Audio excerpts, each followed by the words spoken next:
the 13th President of Towson University. Madam President, the university community is assembled for commencement. I'm very, very pleased to have you all, each and every one of you, in our Towson family. As you can see, an education at Towson not only serves our region and the state of Maryland, but also reaches across the nation and around the globe. And in addition to the international flags, you will notice a number of graduates, as well as faculty and staff, wearing this black and gold pin, signifying their support of the Tiger Commencement Pledge. This pledge is a voluntary commitment to be active in our communities and to work for positive change in social and environmental conditions. Now, I call upon Charlotte Ridgway, our newly elected president of the Student Government Association, to introduce representatives from the university's various boards. Charlotte Ridgway. The Board of Regents is a group of respected and prestigious professionals appointed by the governor to oversee quality, affordability, and accessibility to Maryland Institutes of Higher Education. The Student Regent serves a one-year term as a voting member of the system's governing board. Student Regent Hershowitz is a master's candidate at the University of Maryland College Park in the School of Public Policy with a specialization in education policy. Last May, he received his Bachelor of Science degree from the University of Maryland in Government and Politics. Have faith in yourself. We all battle self-doubt more intensely than others, but teaching is uniquely brutal. I was talking to my mother, a special education teacher for over 30 years, about this speech, and we spoke a little about just beginning to enter the teaching profession today. And she stressed just how difficult it is to teach today with all the constant reform and growing importance of test scores and evaluations. It will take truly courageous teachers to remain committed to what really works in the face of high-stakes testing. As Churchill said, courage is rightly esteemed the first of human qualities, because it is the quality that guarantees all others. No one will ever know how to teach your students better than you. The improvement of our education system relies on our ability to reach students more effectively on the individual level, without expending more resources. Some of this will mean better utilization of technology, but there can be no substitute for a teacher who knows how to inspire his or her students. Saul Linsky, one of the great community organizers of his time, wrote, "Together we may find some of what we're looking for: laughter, beauty, love, and the chance to create." And so I ask you to encourage laughter in your classrooms, demonstrate all kinds of beauty, teach the power of love, and most importantly, give each of your students the chance to create. Learning is not about consuming the correct answers, but instead it is about producing the profound questions and chasing those questions strategically and passionately. And finally, as you move forward, become a part of collective action solutions rather than collective action problems. Ultimately, if we are going to change our society for the better, we need a new generation of strong leaders and team players. Grade your students in teams and teach leadership skills, because emotional intelligence is just as crucial to innovation as scientific intelligence. We need to teach the critical civic and financial skills it takes to empower the future organizers of progress in our communities. While these qualities may not be stressed in our increasingly standardized curriculums, you can still find many ways to incorporate civic, financial, and cooperative education into your classrooms. I speak for the entire university system when I say how proud we are of you and of Towson University. To quote a lyric from my favorite band, The National, "We are the heirs to the glimmering world." Congratulations, Towson, class of 2013. Multitasking. We do so many things at one time and take on so many roles that we also often refer to it as wearing different hats. So first, I'm wearing the hat that represents the Board of Visitors, as I extend best wishes to you from all of them. We have followed your efforts in the classroom, on the athletic field, and in your special interests, and we take great pride.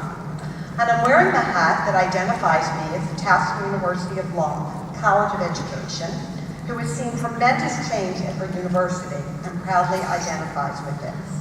And finally, I'm wearing a hat as a resident of Maryland and another hat as a citizen of the United States, who welcomes your skills and leadership to keep our state and our country growing forward.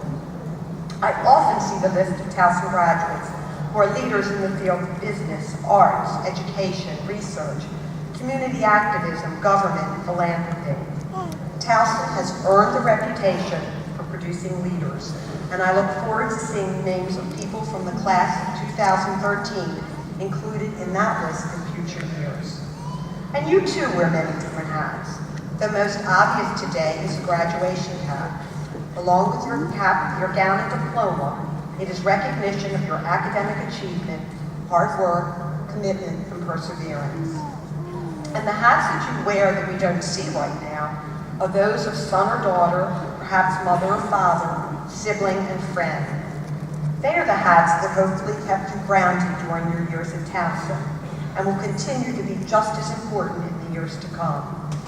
While I'm sure you've gotten more advice in the last few years than you ever wanted, I would like to bring you thoughts from a renowned literary figure who says it much more articulately than I ever could. This is what Maya Angelou said in an interview with Oprah Winfrey on the occasion of her 70th birthday. When Oprah asked her what she has learned, Ms. Angelou said, "I've learned that no matter what happens or how bad it seems today, life does go on and it will be better tomorrow. I've learned that you can tell a lot about a person by the way he or she handles three things: a rainy day, lost luggage, and tangled Christmas lights. I've learned that making a living is not the same as making a life. I've learned that life sometimes gives you a second chance. I've learned that you shouldn't go through life with a catcher's mat on both hands. You need to be able to throw some things back. I've learned that whenever I decide something with an open heart, I usually make the right decision. I've learned that even when I have pains, I don't have to ignore them. I've learned that every day you should reach out and touch someone. People love a warm hug or just a friendly pat on the back. I've learned that I have a lot to learn. I've learned that people will forget what you said, people will forget what you did, but people will never forget how you made them feel. Congratulations and best wishes for a fulfilling life." First, let me say congratulations to all of you. You should be very, very proud of yourselves for accomplishing this goal. I am honored to be speaking to you all today about how important this milestone in our education is to all of us. As some of you know, I am a graduate student in early childhood education, as well as a full-time first grade teacher in Howard County, and a single mother of 3 children. The last time I was in my cap and gown, I was a carefree undergraduate student with my whole life before me. Earning my master's degree, however, was a greater challenge, struggling the responsibilities of my children, my career, and the requirements of my graduate classes late into the evenings. To the families of those graduating, congratulations to you as well. You should know that your support through this process has made an enormous impact. I, for one, could not have done it without the support of my family and loved ones, and for that, I truly thank them. Ralph Waldo Emerson once said, "Do not follow where the path leads. Go instead where there is no path, and leave a trail." You are now armed with one of the most important tools to forge your path ahead. It is not the diploma itself that counts, it's what you have learned along the way and what you do with the education you have gotten in your journey to graduation today. Your future is in your hands. Seize this opportunity. Today may be the culmination of your journey at Towson University, but your bags are packed with knowledge and wisdom, and each of you has just enough room to expand, grow, and learn from all you will encounter as you travel through life. It is especially exciting for all of us as educators to be inspired as much by the lesson as by the students. Education is a self-fulfilling prophecy of sorts. The more you learn, the more you know. The more you know, the more you want to know. The more you want to know, the more you want to learn. There will be a lot of people dependent on your skills and passion as an educator. Whether you are a teacher or a parent, student or friend, colleague or neighbor, being a teacher is who you are, and we all make an incredible difference in everyone whose lives we touch. There is a quote by Dr. Seuss that I've always loved. It states, "Be who you are and say what you feel, because those who mind don't matter, and those who matter don't mind." We have the opportunity to open the minds and nurture the inquisitive spirit of children, and that is the real gift. From the light that shines in the face of a young student experiencing his or her first aha moment, to the feeling one gets while observing your student realizing how to solve that math problem, or a collective enthusiasm of an entire class participating in a craft project, our rewards are perpetual. With a lot of patience and just enough empathy and wisdom, we have the power to transform the young lives of our next generation, and that is truly an honor. I will leave you with a quote by the famous American writer William Arthur Ward. The mediocre teacher tells, the good teacher explains, the superior teacher demonstrates, and the great teacher inspires. Once again, congratulations to all today's graduates, and may you always be the teacher who inspires. I graduated in the winter of 1995, and my own commencement was scheduled for a day in January. The week of that commencement, the blizzard of 1996 hit the East Coast. So my commencement was delayed a couple of weeks, and then on the day that it was rescheduled, another storm hit the East Coast. So Towson decided to combine our winter commencement with the spring commencement, and by then I was teaching, and I didn't take off to walk. So here it is all these years later, and I'm finally in a cap and a gown at a Towson commencement.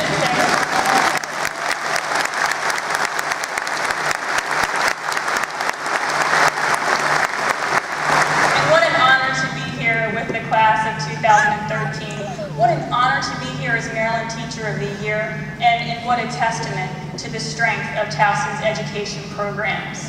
I can still clearly remember my favorite education professors. Dr. Newbert was one, and Dr. Vokey was another, and I've actually been able to catch up with him a bit this morning. I remember Dr. Newbert had really rigorous standards for our lesson plans. She was just so picky and meticulous as she would go over them.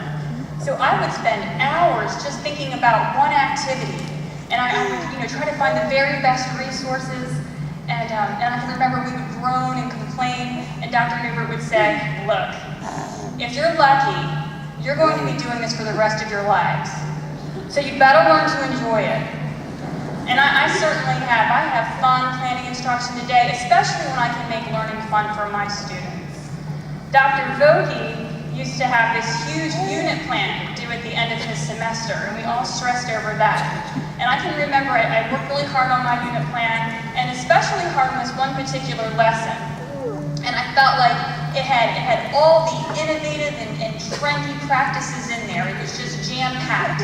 I was really proud of it. And Dr. Vokey graded those unit plans, and he returned them to us. And of course, I was scanning through, looking for comments like we do. And I got to that lesson, and I saw that he had written a comment. He wrote, I'd like to see you try to do this. And he was right, because Dr. Vokey graded our work through the eyes of the student. And he could see that while it was very innovative and complicated, it wasn't really something that was going to result in meaningful student learning. And I have, as I've grown in this profession, learned to appreciate the difference between complexity and complicated. Complexity is good. Our students are each so complex.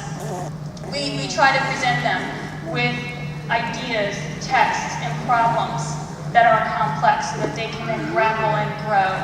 However, the temptation, I think, for me is to complicate matters sometimes by worrying so much about what I'm doing that I lose sight about what I want them to be able to do. So those professors and their lessons have served me well, and I share that with you this morning. And finally, I want to talk a bit about the teaching profession itself and the amazing journey that awaits each one of you. I'm sure that you've probably learned a lot about the Common Core standards in your classes and the exciting implications for instruction and learning. But I want to say to you this morning that Maryland has had an uncommon core in place for many years. It's teachers. You are going to have the opportunity to work with colleagues who are so smart, funny, kind, creative. I think that teachers are some of the best people on the planet. You will help your students.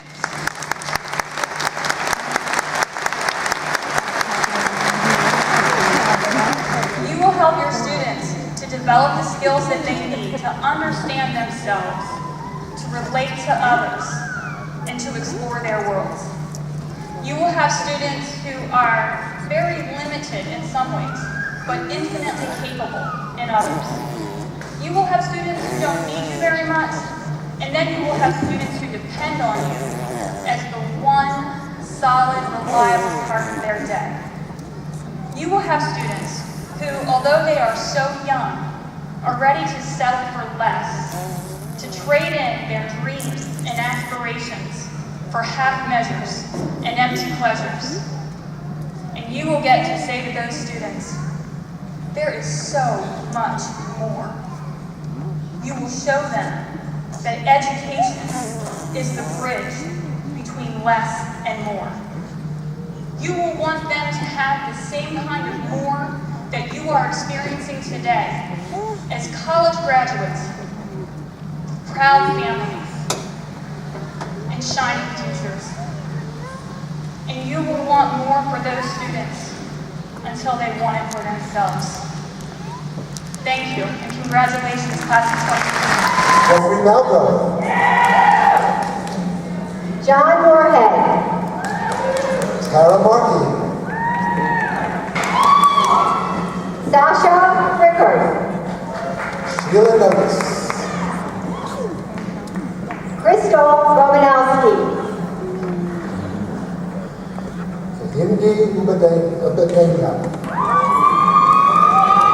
Let you sit quietly for just a few minutes and reflect and ask yourselves, how is this world going to be better because of this education I have received?